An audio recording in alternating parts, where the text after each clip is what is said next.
SIR पर जो है चर्चा जो है कराई जाए।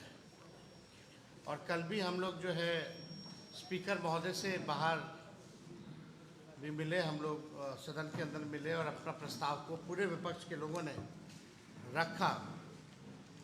और आज हमको उन्हीं की अनुमति से आज सदन में बोलने का मौका मिला। हम लोगों ने अपनी बात को रखा एसआईआर को लेकर के, चाहे टाइमिंग का सवाल हो या डॉक्यूमेंट का सवाल हो, या जो बिहार के लोग जो पलायन करके दूसरे राज्य कमाने खाने गए हैं उनकी जहाँ तक बात हो, या जो इलेक्शन कमीशन का कल लगभग 55 लाख लोगों का उन्होंने अनुपस्थित पाया, या सुप्रीम कोर्ट में जो इलेक्शन कमीशन ने हलफनामा जो दिया उसको लेकर के हम चर्चा कर रहे थे, अपनी बात को रख रहे थे। बहुत पीड़ा हुई देख करके कि सत्ता पक्ष में जो लोग हैं, कुछ लोग बड़े बड़े पद पे बैठे हुए मंत्री हैं, डिप्टी सीएम हैं, इतनी हल्की राजनीति करना उनको शोभा नहीं देता। और अध्यक्ष जी ने कहा था कि हर दल के लोगों से वो बुलवाएंगे, यानी जाहिर सी बात है कि सत्ता पक्ष को भी मौका मिलता अपनी बात को रखने का। लेकिन कुछ लोग हल्की राजनीति करने वाले लोग सदन की गरिमा को गिराने का काम करते हैं। अगर आप पूरा देखें तो अध्यक्ष महोदय ने डिप्टी सीएम को भी फटकार लगाई, कई मंत्री को भी फटकार लगाई कि सदन का संचालन का काम उनका है या नीचे बैठे हुए डिप्टी सीएम या मंत्रियों का है। हम तो अनुमति से बोल रहे थे, लेकिन डिप्टी सीएम का कमेंट आता है जो विजय सिन्हा है, जिनको कुछ आता जाता नहीं है, बकवास करने में दिलचस्पी रहती है, हाईलाइट कैसे रहे, कैमरे के सामने बस कैसे बने रहे, खबरों में कैसे रहे, दिन भर उनका काम इसी पर है। और उनका बयान आता है कि यही बोलता रहेगा, खैली कितना बोलेगा, क्यों बोलने दिया जा रहा है। इस तरह का बयान कितना अमर्यादित है। सदन में अगर विपक्ष का नेता नहीं बोलेगा तो बोलेगा कौन? सवाल अगर विपक्ष नहीं पूछेगा तो जवाब कौन देगा, जब सवाल ही नहीं पूछे जाएंगे तो। और हम सब लोगों को लगता था कि भाई सब पॉलिटिकल पार्टी अपनी राय को रखेगी एसआईआर को लेकर के, तो बात वहां उखड़ करके आई। आप लोगों ने अगर गौर किया होगा तो कि हमने कहा कि सूत्रों पर ये दोनों उप मुख्यमंत्री जो हैं बयान देने लगते हैं। इन लोगों ने बयान दिया कि भाई बांग्लादेशी हैं, फर्जी वोटर हैं, नेपाल के हैं, म्यांमार के हैं। और जब हमने सबूत दिखाया, ये बताया कि सुप्रीम कोर्ट के में जो इलेक्शन कमीशन ने एफिडेविट दिया है, हलफनामा जो दिया है 700 भी ज़्यादा पन्नों का, उसमें कहीं भी विदेशी नागरिकों वोटरों का जिक्र इलेक्शन कमीशन ने नहीं किया है। जब किया ही नहीं तो इस तरह का बयान महत्वपूर्ण पद पे बैठा हुआ व्यक्ति इस तरह की राजनीति अगर करता है तो इसका खंडन होना चाहिए। यही बात हमने कहा कि भाई बीजेपी के भी कई हजार बीएलए हैं और उन लोगों ने भी कभी भी विदेशी नागरिक या फर्जी वोटर के बारे में आज तक चुनाव आयोग में कंप्लेन नहीं किया। तो जाहिर सी बात है, बात को बुरा लगा उनको। और अगर होगा भी तो 2005 से सरकार किसका है 25 तक, 11 साल से प्रधानमंत्री कौन है? यानी आप ही लोगों की सरकार ने डॉक्यूमेंट दिया होगा। तो उन्हीं लोगों के पास जब कोई जवाब नहीं है तो कुछ ना कुछ करके सदन में हंगामा करा करके आज का जो एसआईआर पर जो हम लोग चर्चा कर रहे थे इसको बाधित किया गया। इसके बाद हम सब लोग जो हैं अध्यक्ष महोदय से हम लोग मिले और हम लोगों ने आग्रह किया, क्योंकि भाई जब हम बोल रहे थे तो बीच में मुख्यमंत्री जी उठ गए थे और शायद उनको पता ही नहीं कि सदन में चर्चा किस बारे में हो रही थी। हमको जिस स्थिति में मुख्यमंत्री जी हैं, हमको पूरी सहानुभूति है कि उनकी क्या स्थिति हो गई है। पूरे सदन में सभी लोग जो है, सब लोगों को पता है था कि चर्चा किस पे हो रही है, लेकिन माननीय मुख्यमंत्री जी को पता नहीं, अपना जो बोलते हैं वही अपना बोलते रहे। फिर हम भी हस्तक्षेप नहीं किए, हमको ठीक नहीं लगा इस पे बोलने का। लेकिन आप सब लोग अंदाज़ा लगा सकते हैं कि मुख्यमंत्री जी की अब स्थिति बिहार चलाने लायक, सरकार चलाने लायक अब नहीं रहेगी। और कैसे बिहार चल रहा है रिमोट कंट्रोल से दिल्ली के दो लोग जो वहाँ बैठ रहे हैं, जो प्रधानमंत्री हो या अमित शाह हो, उन्हीं के इशारे पे ये सारा काम हो रहा है। और ये एसआईआर भी उन्हीं लोगों के इशारे पे चुनाव आयोग कर रहा है। चुनाव आयोग के पास कोई जवाब नहीं। हालांकि 28 तारीख को मामला कोर्ट में है, लेकिन आप सोचिए, जो वोटर्स होते थे वो सरकार चुनती थी। आज उल्टा हो रहा है, अब सरकार में बैठे लोग वोटर चुन रहे हैं। वोटर सरकार चुनती थी और सरकार में बैठे लोग आज वोटर को चुन रहे हैं। तो बिहार लोकतंत्र की जननी है और यहीं से प्रयास किया जा रहा है लोकतंत्र को जो है खत्म करने का। आप देखिएगा, ये कल इलेक्शन कमीशन द्वारा ये प्रेस नोट जारी हुई है। इसमें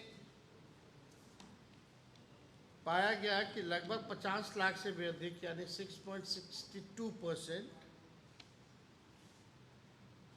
पाए नहीं गए अपने एड्रेस पे। और भी ऐसी संख्या है, ये कल तक का है।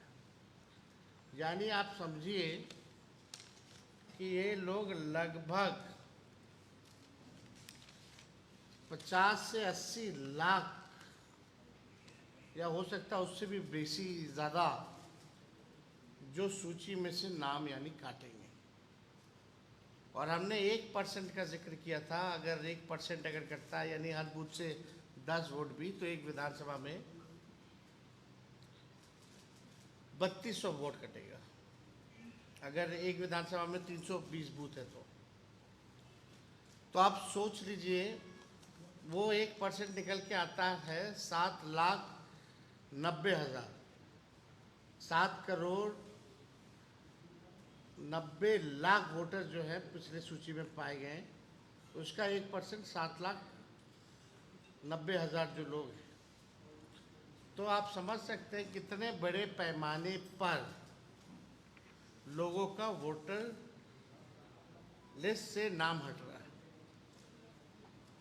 अगर वोटर लिस्ट से नाम हटा तो स्वाभाविक है कि इस देश के नागरिक नहीं है। जो नागरिक है उसको तो संविधान ने अधिकार दिया वोट देने का, और नहीं रहेगा तो आप समझिए कि जो कल्याणकारी योजनाएं हैं सरकार की, चाहे पेंशन हो, राशन हो, और उनके जो डिप्टी सीएम हैं, खुरपाती डिप्टी सीएम, उछल कूद में खाली विश्वास करने वाले, वो क्या क्या बोल रहे। अगर भाई वीरेंद्र जी ने जब हमको अगर टिप्पा टिप्पणी करके अगर डिप्टी सीएम बोला कि कैसे बोल रहा है, क्यों बोल रहा है, क्यों बोलेगा, तो भाई वीरेंद्र जी ने तो ठीक ही जवाब दिया। किसी के बाप का थोड़ी है सदन, ये सदन जनता का सदन है, जनता के लिए है। तो इसमें आपत्ति की क्या बात है?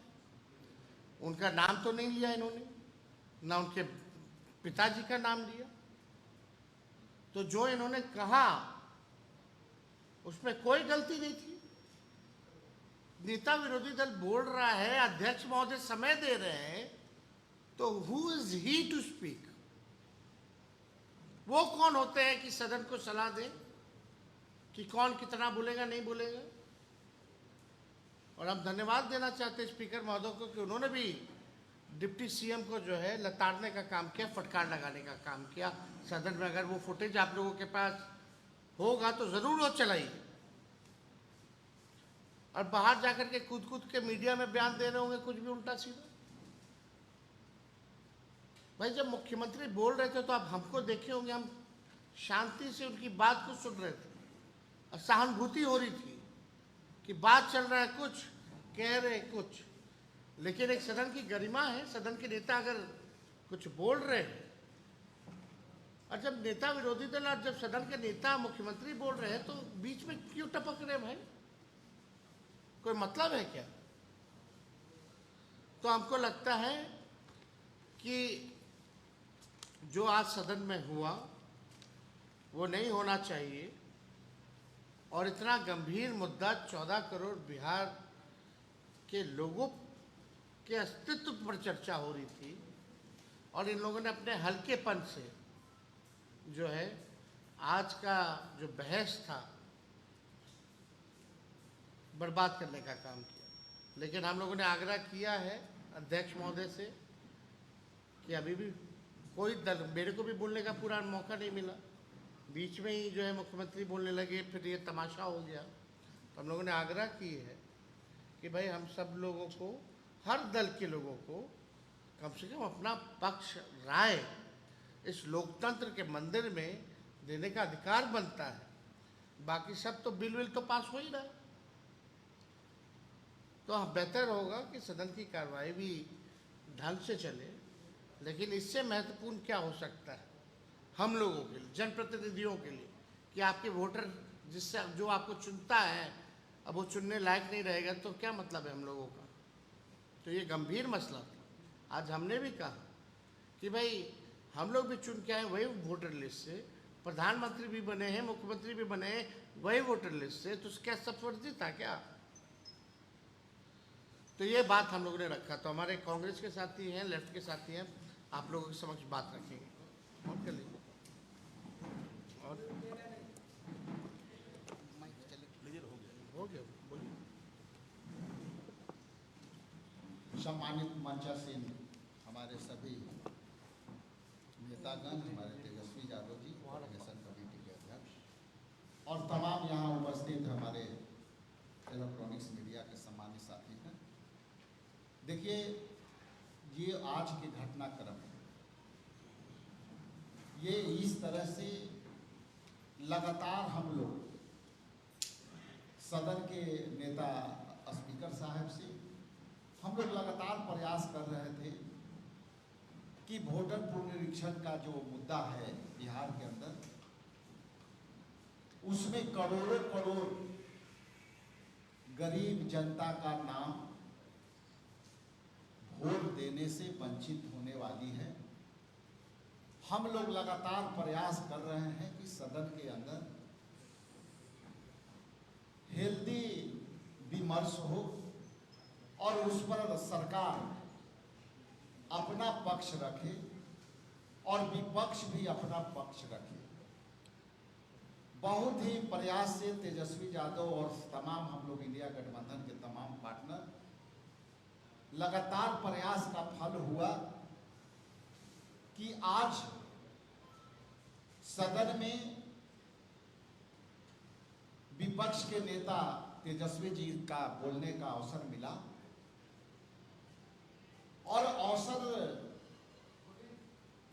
मिलने के क्रम में जो महामाहौल पैदा किया गया, ये विशुद्ध रूप से सत्ता पक्ष के लोग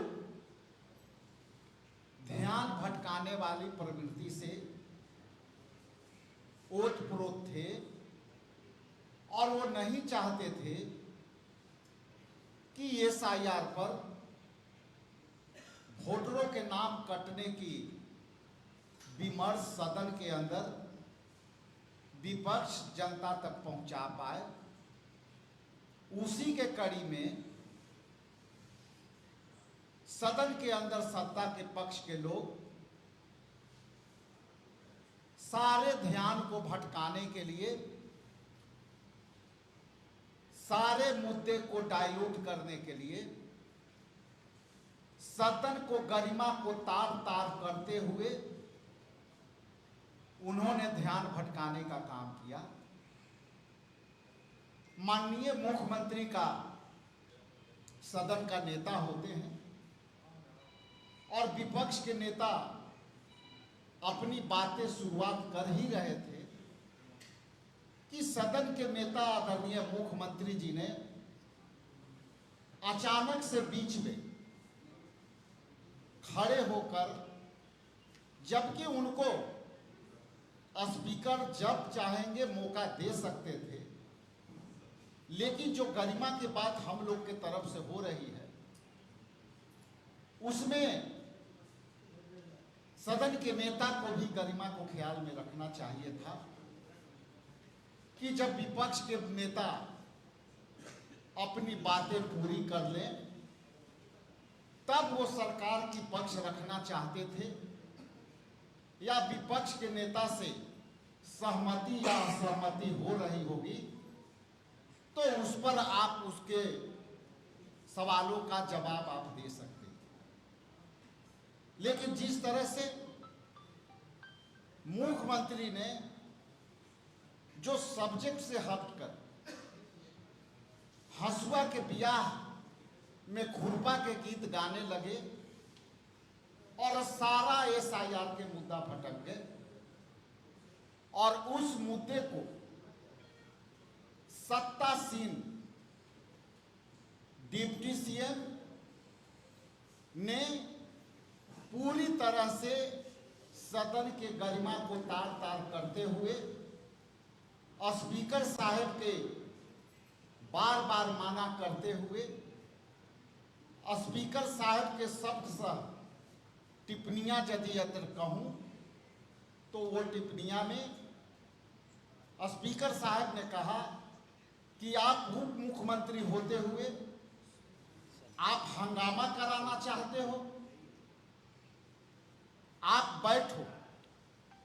और इसके बाद भी वो जब उप मुख्यमंत्री नहीं बैठे तो स्पीकर साहब ने कहा कि बैठिए, सदन मैं चलाऊंगा, आप नहीं चलाओगे। उसके बाद भी एक और मंत्री ने दवा चोर जो है उस तरह से इंटरप्ट किया और अंत में स्पीकर साहब ने दवा चोरी के मुद्दे को डाइल्यूट करने के लिए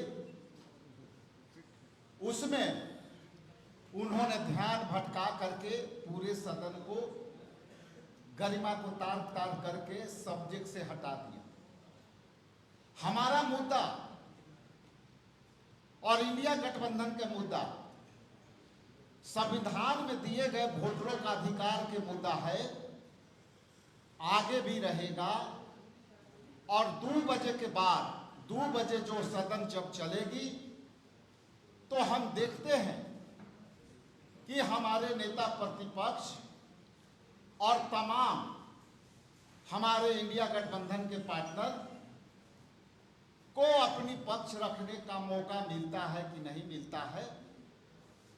और ये लड़ाई इंडिया गठबंधन वोटरों के जो नाम काटने का परंपरा शुरू हुआ है उसको हम लड़ाई जारी रखेंगे। आज के लिए इतना ही, बहुत बहुत धन्यवाद। महबूब भाई एक मिनट इनको बोल ले, बहुत बहुत शुक्रिया। ऑन हाँ, मैं भाकपा माले नहीं तो बोल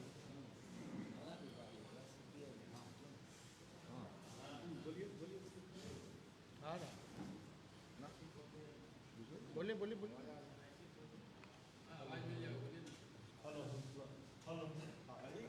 हेलो हेलो भाकपा माले विधायक दल के नेता महबूब आलम अपने महागठबंधन के साथ प्रेस कॉन्फ्रेंस में हिस्सा ले रहा हूं और मुझे खुशी हो रही है कि आप लोगों ने इस तरह से जो हमारी बातों को कवर किया, पहले वाला काम आप करो। लोगों को धन्यवाद मैं देना चाहता हूं।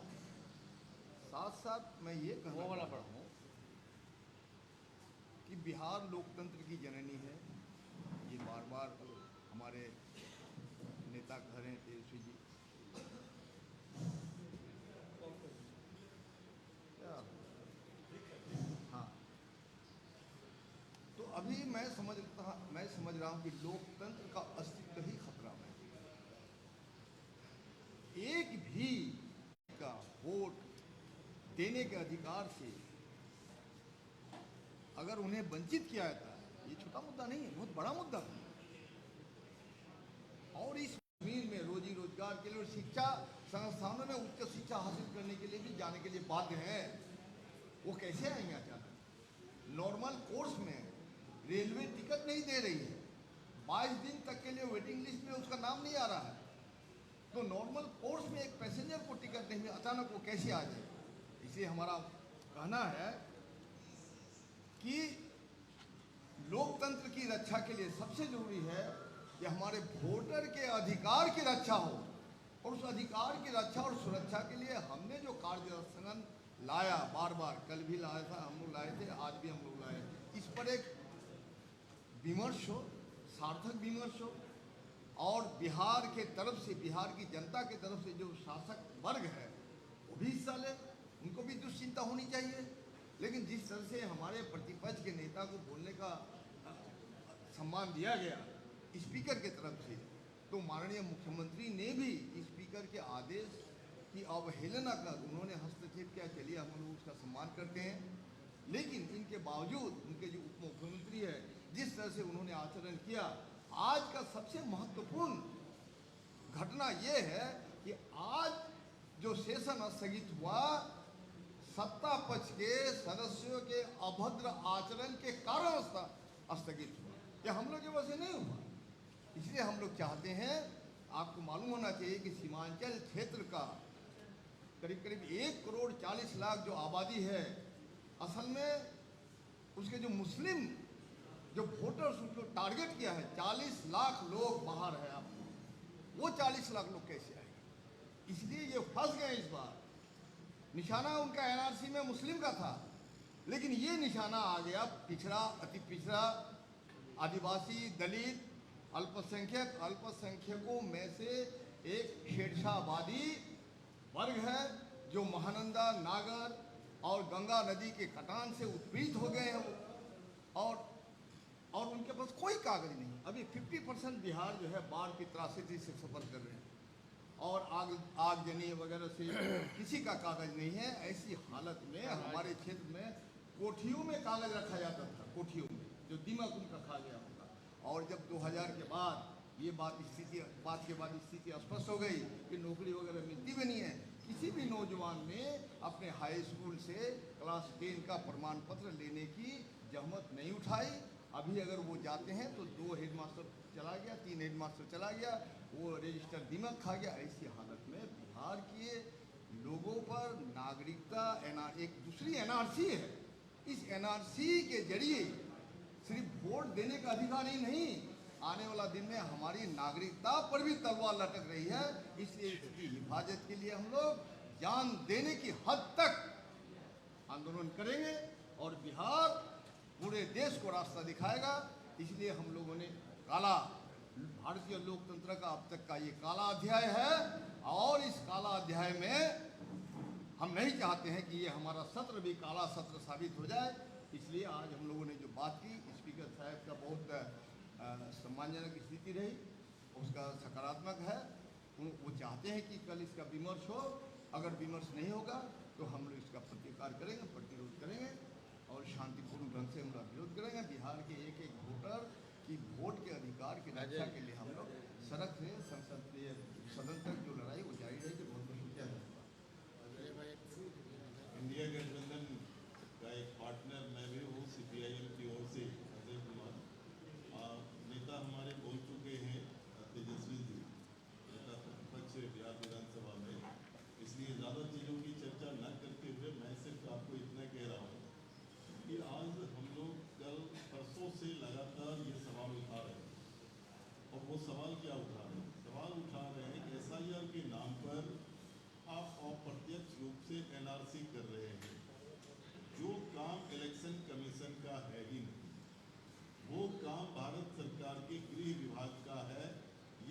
सोचने का, यह जानने का कि आप भारत के नागरिक हैं या नहीं। मैं साफ तौर पर कह रहा हूं कि केंद्र की सरकार भाजपा की सरकार है और वो इलेक्शन कमीशन के कंधे पर बंदूक रख करके वो देश बिहार के खास करके वोटरों का नाम वो कटवाना चाह रही है और वो कटवा रही है। जिस वोटर के वोट देने से हम लोग सदन में आते हैं और उसके बाद चुनी जाती है सरकार, आज उस पर वो प्रश्न चिन्ह खड़ा कर रहे हैं। सवाल सिर्फ वोटरों का वोट का अधिकार नहीं जाएगा। जब वोटरों का वोट का अधिकार जाएगा तो वो इस देश के नागरिक हैं कि नहीं, डाउटफुल नागरिकता के श्रेणी में उनका नाम जाएगा और तब उनका जो भी राशन मिल रहा है वो बंद हो जाएगा, उनको जो है सामाजिक सुरक्षा पेंशन मिल रहा है वो बंद हो जाएगी, सरकार का 2 पैसे का भी अनुदान जो उन्हें मिल रहा है वो सब बंद हो जाएगा। इतनी गंभीर समस्या आज खड़ी है। दरअसल संपत्ति से भी समाज सभी चला जाएगा, नागरिकों की संपत्ति। और आप जान लीजिए आज ये कराना उनके लिए क्या जरूरी था। मैं साफ कह रहा हूँ, इस बिहार विधानसभा के चुनाव को हाईजैक करने के लिए आज वो ये काम कर रहा है। और आप जान लीजिए, हम लोग सवाल करते हैं इलेक्शन कमीशन से, लेकिन जवाब कौन देता है? जवाब भारतीय जनता पार्टी के डिप्टी सीएम देते हैं कि सुप्रीम कोर्ट ने हमारी बात मान ली, सुप्रीम कोर्ट ने हमारी बातों को सुन लिया। अरे इलेक्शन कमीशन के खिलाफ हम बोल रहे हैं, आपके खिलाफ तो बोलते नहीं। और यही उनका बोलना ये बता रहा है कि आप इलेक्शन कमीशन के माध्यम से आप इस बिहार विधानसभा के चुनाव को हाईजैक करना चाहते हैं। आज 2 दिन लगातार संघर्ष के बाद आज सदन में नेता प्रतिपक्ष को बोलने का मौका मिला, लेकिन क्या परिस्थिति बनी? जब नेता प्रतिपक्ष हमारे बोल रहे थे तो बिहार के उप मुख्यमंत्री उन्होंने जिस अल्फाज का इस्तेमाल किया, हम समझते हैं कि उनको संसदीय गरिमा की जरा सा भी ज्ञान नहीं है। और उसके बाद तो फिर जो दृश्य हुआ, हम समझते हैं कि आज तक के इतिहास में शायद ये पहली घटना होगी कि जब भी हाउस एडजॉर्न होता था वो होता था विपक्ष के कारण। ये फर्स्ट सत्ता पक्ष के कारण हाउस को आज स्थगित करना पड़ा स्पीकर साहब के द्वारा। उन्होंने साफ तौर पर कहा कि आप सदन को आप चलाइएगा या मैं चलाऊंगा। मतलब स्पीकर की गरिमा को भी तार तार करने का काम आज 2-3 मंत्री उन लोगों ने किया, डिप्टी सीएम सहित। और इस सवाल को लेकर के आज सदन स्थगित हुआ। हमारी पार्टी और तमाम हम लोगों ने तय किया कि जब तक इस बिंदु पर सदन के अंदर पूरी बहस ना हो जाए और सरकार का जवाब ना हो जाए, तब तक हम लोगों का आंदोलन चलते रहेगा। उम्मीद है कि कल शायद फिर से मौका मिले बहस करने का, नेता प्रतिपक्ष को बोलने का और फिर सभी दल के लोगों को बोलने का। लेकिन अगर नहीं मिला तो कल फिर हम लोगों का आंदोलन चलते रहेगा, परसों भी चलेगा। और ये आंदोलन मताधिकार की रक्षा का है। गरीब, दलित, अत्यंत पिछड़ी जाति के लोग, अल्पसंख्यक, उनके नाम जो वोट से काटने का है, उसको बचाने का ये संघर्ष है, ये लड़ाई है और ये जारी है। सूर्यकांत जी संक्षिप्त सब बात आ गई। हमारे इंडिया गठबंधन हमारे सम्मानित नेतागण तमाम बातों की चर्चा किए हैं। मैं भारतीय कम्युनिस्ट पार्टी विधायक दल के नेता सुषमा पासवान कुछ बातों की ओर आप लोगों के बीच रखना चाहता हूँ। आज लोकतंत्र में जो हम लोगों को बोलने का अधिकार है, हमारे प्रतिपक्ष के नेता रख रहे थे। भाजपा के जो कुछ लोग थे, मंत्री हैं, उप मुख्यमंत्री हैं, उनको लगा जो माननीय प्रतिपक्ष के नेता की बात को पूरे देश की जनता सुन रही है, बिहार की जनता सुन रही है, उनको अच्छा नहीं लगा, उनको पेट में दर्द होने लगा। और हमको तो कहने में जरा सा भी हिचक नहीं आ रहा है कि विपक्ष की आज सदन के अंदर जीत हुई। इसलिए एफआईआर पर जो बहस हो रहा था, हमारे नेताओं का सारा जितना भी पॉइंट था वो चला आया। हम लोग शांतिपूर्वक सदन के अंदर बैठ करके सुन रहे थे और हम समझते हैं इसको लेकर के अगर इस पर सरकार गंभीर नहीं हुई तो हम लोग सदन में तो आंदोलन कर ही रहे हैं, सड़क पर भी आंदोलन करेंगे। क्योंकि बिहार के गरीब 40% एक राज्य से दूसरे राज्य में काम करते हैं, मजदूरी करते हैं। उनका नाम अगर वोटर लिस्ट में नहीं रहेगा तो उनका अधिकार सारा समाप्त हो जाएगा, न राशन मिलेगा, न इस देश के वो नागरिक रहेंगे।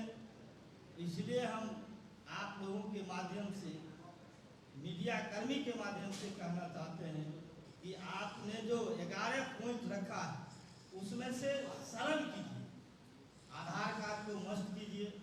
जो आप सर्टिफिकेट की बात कर रहे हैं, स्कूल सर्टिफिकेट, ये बिहार में शिक्षा का क्या हाल है सब लोग जानते हैं। हमारे तमाम गरीबों के पास वो विद्यालय का सर्टिफिकेट नहीं है, खास करके दलितों, अकिलियतों, अत्यंत पिछड़ों के पास शिक्षा का घोर अभाव। इसलिए हम इस प्रेस कॉन्फ्रेंस के माध्यम से सरकार को कहना चाहते हैं, चुनाव निर्वाचन आयोग को कहना चाहते हैं कि आप इसको सरल कीजिए और हमारे मतदाताओं को नाम अधिक से अधिक कटे नहीं, जुड़े। इसके लिए हम निर्वाचन आयोग से कहना चाहते हैं। बहुत बहुत धन्यवाद।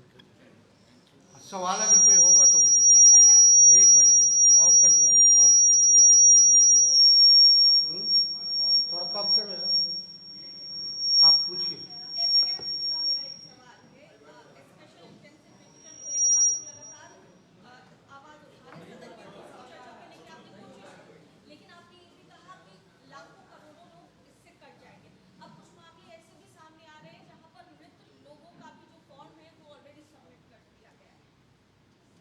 अब ये तो पहले से ही सवाल उठता रहा है कि जो पारदर्शिता होनी चाहिए, ट्रांसपेरेंसी होनी चाहिए, वो इस पूरे प्रोसेस में नहीं दिखाई गई है। और कई लोगों का हमको लगता है कि 80% तो BLOs जो हैं वही अंगूठा लगा के साइन करके अपलोड कर चुके हैं। तो ये तो स्थिति है ही। इसको पूरे प्रोसेस को तो हम लोग लगातार प्रेस कॉन्फ्रेंस के माध्यम से उठा रहे हैं। आज भी हम लोगों ने प्रयास किया कि सदन में जो सच्चाई है वो बात जो है पहुँचे, लेकिन पूरा बहस नहीं हो पाया। तो उम्मीद है कि कल जब बहस होगी तो इसको हम लोग जो है रखेंगे। साथ ही साथ सुप्रीम कोर्ट में जो डेट पड़ेगा तो इन सारी चीज़ों को हम लोग रखेंगे।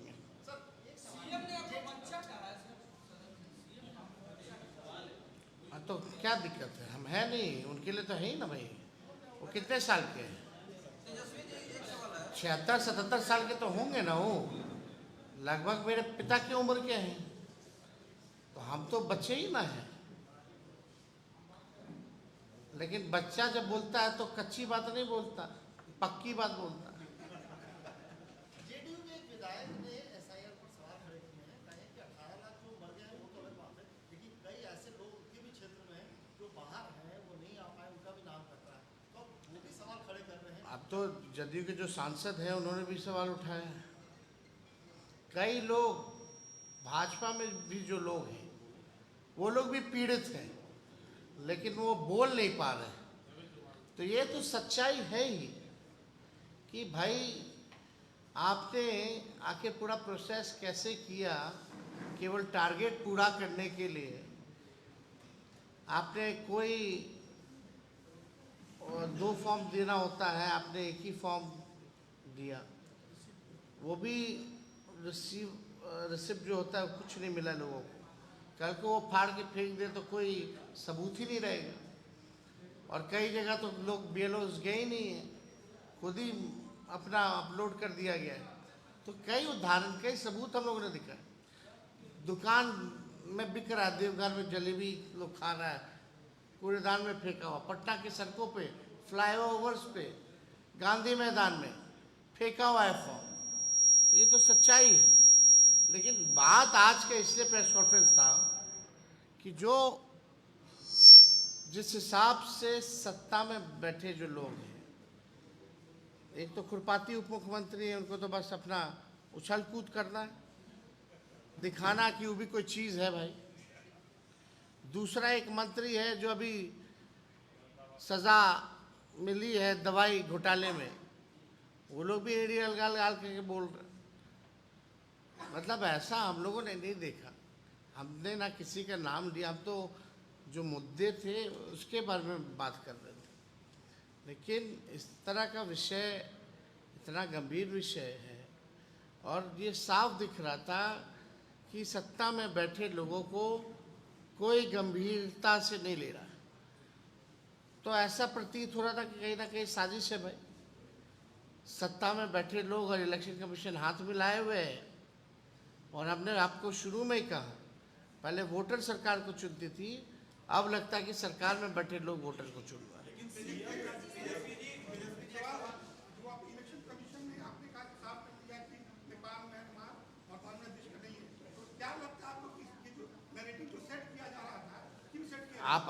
आप कल प्रेस नोट आप इलेक्शन कमीशन का देखे हैं, लगभग 50 लाख से ऊपर अनुपस्थित पाए गए, इतना दूसरे विधानसभा चले गए, इसलिए नाम कट गए, इतने लोग मृत हैं इसलिए नाम कट गए।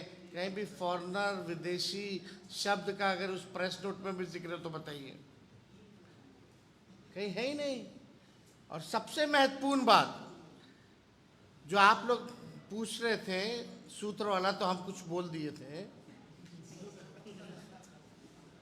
तो अब बताओ इलेक्शन कमीशन एफिडेविट दे रही है सुप्रीम कोर्ट में कि कोई विदेशी नहीं है। यानी जिन न्यूज़ चैनलों ने चलाया, क्या आप माफ़ी मांगेंगे? सवाल तो ये खड़ा होता है ना कि भ्रम फैलाया गया। इसी बात को तो हम बोले हैं कि भाई दोनों उप मुख्यमंत्री जो है सूत्र के हवाले बयानबाजी कर देते हैं, सरकार में ही नहीं पता। उनको यही नहीं पता, आए हैं तो उन्हीं की सरकार में अगर आए होंगे तो आए होंगे, हो सकता है तब भी बोल रहे होंगे। तो ये बात तो स्पष्ट हो गई कि ऐसी कोई बात है ही नहीं।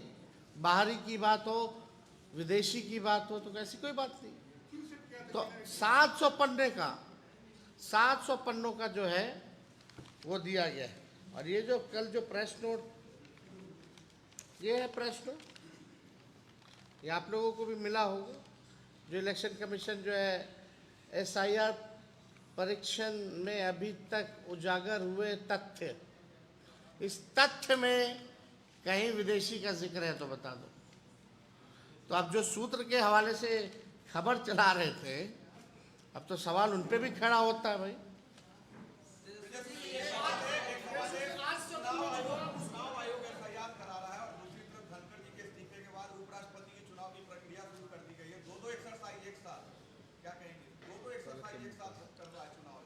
देखिए, अब धनखड़ जी का इशू कुछ और है। हमको लगता है कि सच को कोई छुपा नहीं सकता। देर होगी लेकिन सच सामने आ जाएगा कि हकीकत में हुआ क्या, क्यों उन्होंने इस्तीफ़ा दिया। सही रीज़न जो है आने वाले समय में ज़रूर देश के सामने आएगा। आज सदन में जो हुआ उसको लेकर के विजय सिन्हा चौधरी कह रहे कि जब तक माफी नहीं मांगेंगे यही दोनों ना 2 दिन पहले लड़ रहा था कि तुम लूट लिया विभाग को, तुम लूट लिया विभाग को। आज दोनों क्या हो गया भाई? आज दोनों करण अर्जुन बने हुए। यही 2 दिन पहले जो इन लोगों के NDA के बैठक में क्या लड़ाई हुई है जबरदस्त। एक को बोला कि तुम ग्रामीण कार्य को लूट लिए, एक को बोल दिया कि तुम माइनिंग को लूट लिए, एक दूसरे को लोग बोल रहे। तो इन लोगों का कोई वजूद है?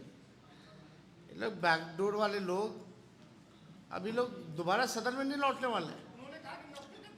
विजय सिन्हा आप लिख लीजिए, लखीसराय से चुनाव हारने जा रहे हैं, दोबारा चुन के नहीं आने वाले। तेजस्वी जी, एक सवाल है आपकी कि 12, 13, 14 में जो फंडामेंटल राइट का संविधान में उल्लेख किया गया है, क्या लग रहा है चुनाव आयोग और भारत सरकार आप ये आरोप लगा रहे हैं कि इसका उल्लंघन कर रही है? भाई जो मामला है वो कोर्ट में हम लोगों ने मजबूती के साथ रखा है। अब 28 तारीख को है, इस प्रोसेस के ऊपर हम लोगों ने सवाल उठाए। मौलिक अधिकार का हनन कर रही है, इसका आरोप आप इनडायरेक्ट रूप से लगा रहे हैं। भाई आपका अधिकार ही छीना जा रहा है ना वोटिंग का, और क्या है? आपका अधिकारी ने बल्कि अस्तित्व को ही मिटाया जा रहा है, ये तो हम बात बोल रहे हैं। गृह मंत्रालय बदला जा सकता है सर, विजय सिन्हा को बना दिया जाए। सीएम ने बतौर दी कि आपके माता पिता ने क्या किया, हमने काम किया, हम काम गिनवाए। हमने इतना काम गिनवाया, पिछले बजट सत्र में मेरा भाषण सुन लेंगे तो पता चल जाएगा। ठीक है, शुक्रिया।